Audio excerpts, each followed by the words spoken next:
من يهده الله فلا مضل له ومن يضلله فلا هادي له.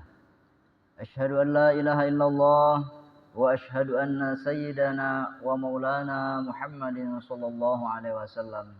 أما بعد، فيا إخوان المسلمون الحاضرون، أوصيكم ونفسي بتقوى الله، وقد فاز المتقون.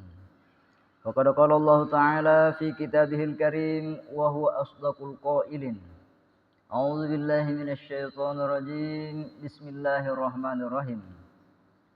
ولا تقولن لشيء إني فاعل ذلك غدا إلا أن يشاء الله واذكر ربك إذا نسيت وقل عسى أن يهديني ربي لأقرب من هذا رشدا. Shadaqallahul azim wa ballagha rasuluhul karim wa nahnu ala dzalika minasyahidin wasyakirin. Jamaah Jumat rahimakumullah. Senantiasa kita persembahkan rasa syukur kita kehadirat Allah Subhanahu wa taala. Allah yang senantiasa melimpahkan nikmat dan karunia-Nya kepada kita. Senantiasalah kita menghambakan diri kita kepadanya. Insyaallah pada khutbah kali ini saya ingin membahas tentang kesakralan kata insyaallah. Dalam surah Al-Kahfi Allah mengatakan, wala taqulanna li syai'in inni fa'ilun dzalika ghada illa ayyasha Allah. Wahai Muhammad, janganlah engkau mengatakan inni fa'ilun dzalika ghada, saya akan mengerjakan ini besok, illa ayyasha Allah, kecuali engkau mengembalikannya kepada Allah. Wadhkur rabbaka, dan ingatlah Tuhanmu, idza nasita, ketika engkau lupa. Waqul, dan katakanlah, asa ayyahdiyani rabbi, semoga Tuhanku memberi petunjuk kepadaku, li aqraba min hadza rasyada, untuk hal yang lebih dekat daripada ini. Jamaah Jumat rahimakumullah. Ayat ini turun kepada Rasulullah sallallahu alaihi wasallam ketika ada delegasi yang datang bertanya kepada Rasulullah sallallahu alaihi wasallam dari kaum Yahudi. Pemimpin agama mereka mengatakan, datanglah engkau kepada Muhammad, tanyakan 3 hal ini. Kalau dia menjawab semuanya berarti dia bukan nabi. Kalau dia menjawab 2 dan 1 tidak dijawab berarti dia benar-benar nabi. Maka datanglah delegasi utusan Yahudi ini bertanya tentang pemuda Ashabul Kahfi, tentang roh, tentang Zulkarnain. Ketika delegasi itu datang, maka Rasulullah dengan mantap dia berkata, datanglah besok, saya akan menjawab pertanyaanmu tentang 3 hal ini. Apa yang terjadi ketika esok harinya Jibril tidak turun? Ditunggu lagi besok harinya Jibril tidak datang. Sampai berlalu 15 hari, Jibril belum datang memberi jawaban tentang pertanyaan orang Yahudi yang diutus. Jamaah sekalian yang sama berbahagia. Ketika turun, Jibril justru membawa ayat yang menegur Rasulullah. Wahai Muhammad, janganlah engkau katakan saya akan melakukan ini besok, kecuali engkau mengatakan illa ayyasha Allah, kecuali Allah mengizinkan, Allah menghendakinya. Jamaah sekalian yang sama berbahagia. Makna insyaallah itu sebenarnya apa? Dalam kamus Al-Munawwir, apa itu insyaallah? Insyaallah itu artinya secara bahasa, jikalau Allah menghendaki. Narik kuna puelo ipong Allah Ta'ala. Jikalau Allah mengizinkan.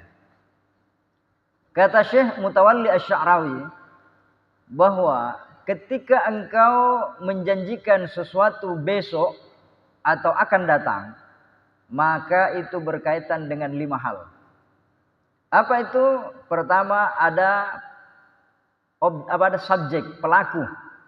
Ada pelaku, ada yang dilakukan, ada waktu dan tempat melakukan, ada sebab musabab untuk melakukannya, dan ada kekuatan dan kemampuan untuk melakukannya. Bagaimana bisa engkau menjanjikan sesuatu yang engkau tidak mampu untuk menguasainya? Bagaimana mungkin engkau bisa menjanjikan sesuatu sementara yang memberi sebab adalah dia, bukan kamu?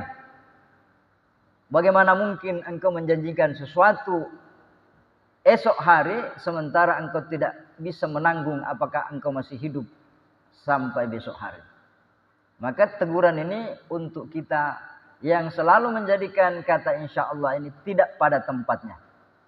Pada umumnya, kata insya Allah ini sering dijadikan sebagai alasan untuk menunda-nunda. Menunda janji kita yang sudah kita sepakati bahwa tanggal sekian, bulan sekian. Karena kita tidak punya kesempatan untuk melakukannya, alasan kita itu ndak jolo, belum sempat. Yang kedua, sering dijadikan alasan untuk membatalkan sesuatu. Kan saya tidak berjanji, saya hanya bilang insya Allah. Atau kadang dijadikan alasan untuk mengatakan bahwa sebenarnya saya tidak mau. Makanya saya mengganti dengan kata insya Allah. Padahal sebenarnya dia tidak mau. Tapi untuk menutupi kata tidak mau, karena tidak enak dengan orang lain, maka dia bilang insya Allah. Allah dijadikan alasan untuk ketidakmauannya. Jadi kita menempatkan kata insya Allah ini bukan pada tempatnya. Katakan insya Allah jikalau engkau yakin akan melakukannya besok. Tetapi kata insya Allah itu adalah bentuk tawaduknya seorang hamba kepada Tuhan. Bentuk tawakalnya seorang hamba kepada Tuhannya. Saya tidak punya kemampuan untuk melakukannya. Tetapi insya Allah saya bertekad kalau Allah mengizinkannya. Oleh karena itu Syekh Abdul Qadir Jailani mengajarkan doa. Apa doanya Syekh Abdul Qadir Jailani? 4 bait. Dia bilang bismillahi masyaallah la yasukul khaira illallah. Dengan menyebut nama Allah. Masya Allah, apapun yang dikehendaki oleh Allah, tidak ada yang bisa mendatangkan kebaikan kecuali Allah. Bismillahi masya Allah, la yusrifus su'a illallah. Dengan menyebut nama Allah, dengan kehendak Allah tidak ada yang mampu menjauhkan mudarat, keburukan kecuali Allah. Bismillahi masya Allah, maka min ni'matin faminallah. Dengan menyebut nama Allah, apapun yang dikehendaki oleh Allah, segala kenikmatan itu datangnya dari Allah. Baru ditutup bismillahi masyaallah la haula wala quwata illa billah. Tidak ada kemauan, tidak ada kekuatan kecuali datang dari Allah Subhanahu wa taala. Kalau engkau amalkan ini, hatimu akan mantap. Kalau engkau tidak mau melakukan, engkau mengatakan saya tidak mau. Saya tidak bisa. Saya tidak sempat. Bukan lagi menjadikan alasan-alasan menjual nama Allah padahal sebenarnya dia tidak kepingin melakukan itu.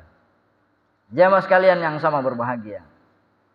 Teguran ini bukan hanya datang kepada Rasulullah. Pernah suatu ketika Nabi Musa alaihissalam sakit gigi. Apa diizinkan Nabi Musa? Ketika sakit giginya Nabi Musa, dia mengadu kepada Allah. Ya Allah, saya sudah tidak tahan dengan gigi saya ini. Sakit sekali ya Allah. Maka Allah mengilhamkan kepada Nabi Musa. Pergilah engkau cari rumput ini. Di tempat ini ambillah rumput itu. Letakkan di gigimu. Ketika Nabi Musa menjumpai rumput itu. Kemudian dia masukkan ke mulutnya. Langsung sembuh. Langsung sembuh. Kemudian beberapa waktu berselang. Sakit lagi. Karena biasanya sakit gigi itu kan sering biasa kembali lagi. Sakit lagi giginya Nabi Musa. tanpa berpikir panjang, dia pergi ke tempat di mana dia mendapatkan rumput yang pernah diperintahkan oleh Allah kepadanya. Dia kasih masuk ke mulutnya. Dia letakkan di giginya. Ternyata tidak sembuh-sembuh. Nabi Musa protes, "Ya Allah, kenapa rumput yang engkau tunjukkan kemarin bisa menyembuhkan saya? Hari ini kok tidak sembuh-sembuh ini ya Allah? Gimana caranya ya Allah ini?" Apa jawaban Allah? Allah mengatakan, "Ana syafi wa anal mu'afi wa anad daru wa anan nafi'." Wahai Musa, yang menyembuhkan itu saya. Bukan rumput. Yang memberi kesehatan itu saya, bukan obat. Yang memberi manfaat dan mudarat adalah saya, bukan makhluk. Kasattani fil marratil ula. Pada waktu pertama kali sakit gigimu, engkau minta kepada saya, engkau memohon kepada saya, sang penyembuh, sang pemberi sehat, sang pemberi manfaat dan sang pemberi mudarat. Engkau sengaja bermaksud kepada saya. Tetapi waktunya sakit yang kedua, kasattal hasyisyata. Engkau langsung mengingat rumput itu dan engkau bermaksud dengan rumput itu, engkau melupakanku wahai Musa. Jamaah sekalian yang sama berbahagia, ini teguran kepada Nabi Musa alaihissalam. Sandarkan kepada Allah, minta kepada Allah, baru cari sebabnya. Kita enggak, kita bertawakal pada sebab. Allah bisa membuat orang kaya tanpa usaha. Nabi Sulaiman lahir sudah jadi orang kaya. Allah bisa mengangkat derajat orang tanpa bantuan makhluk. Tapi sebaliknya juga Allah mampu menjatuhkan orang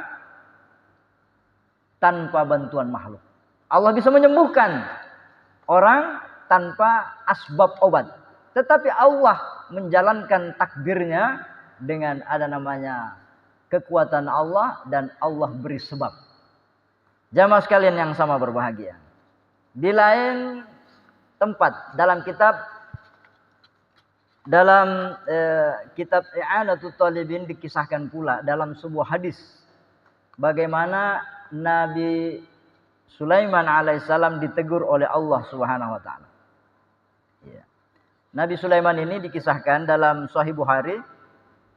Qala Sulaiman bin Dawud alaihissalam, la atufanna lailata ala mi'ati imra'atin kulluhunna ya'tina bi farisin yujahiduna fi sabilillah.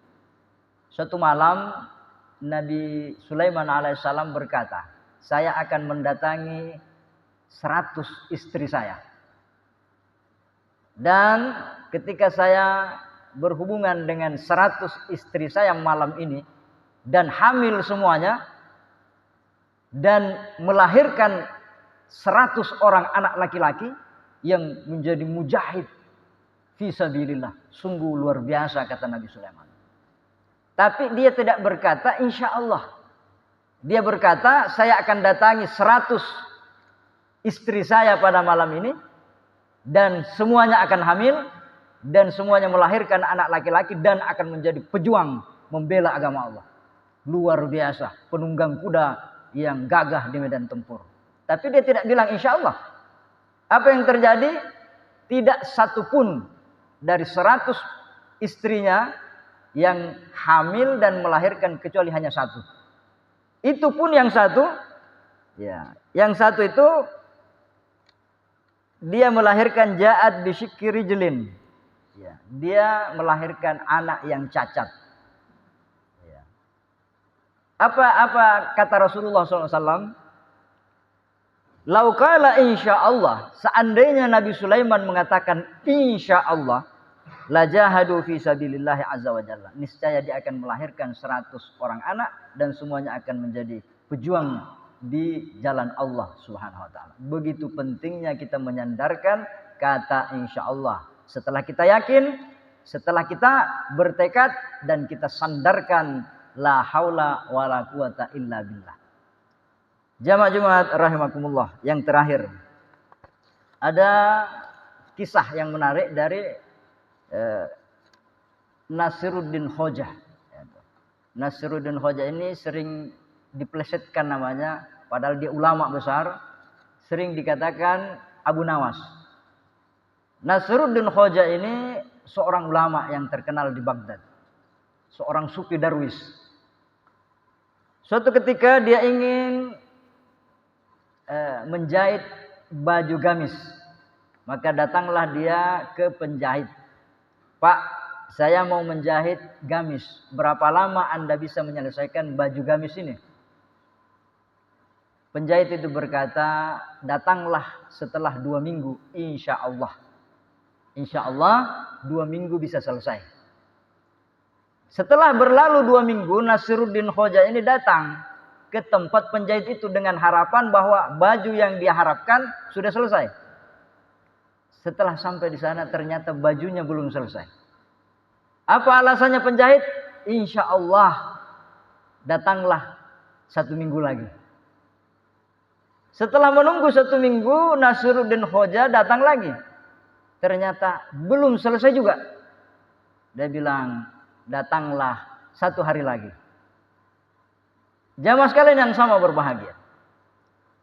Dengan jengkel, Nasiruddin Khoja berkata, sebenarnya berapa lama engkau bisa menyelesaikannya tanpa melibatkan Allah? Kau selalu alasan insya Allah, insya Allah, insya Allah.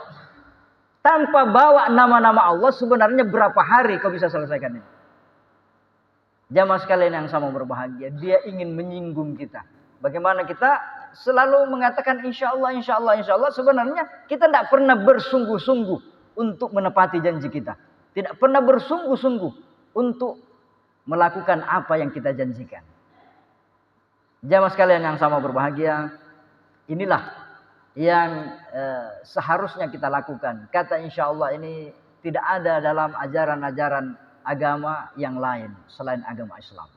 Untuk mengajarkan kepada kita bahwa apapun yang kita lakukan, kita senantiasa bersama Allah. Bersama kehendak Allah, izin Allah, dan kekuatan dari Allah subhanahu wa ta'ala. Itulah dalam dunia tasawuf mengatakan minallah ilallah fillah. Ya, dari Allah kepada Allah dan senantiasa bersama Allah. Barakallahu li wa lakum fil Qur'anil azim wa nafa'ni wa iyyakum bima fihi minal ayati wa dzikril hakim. Aqulu qouli hadza wa astaghfiruh innahu huwal ghafurur rahim.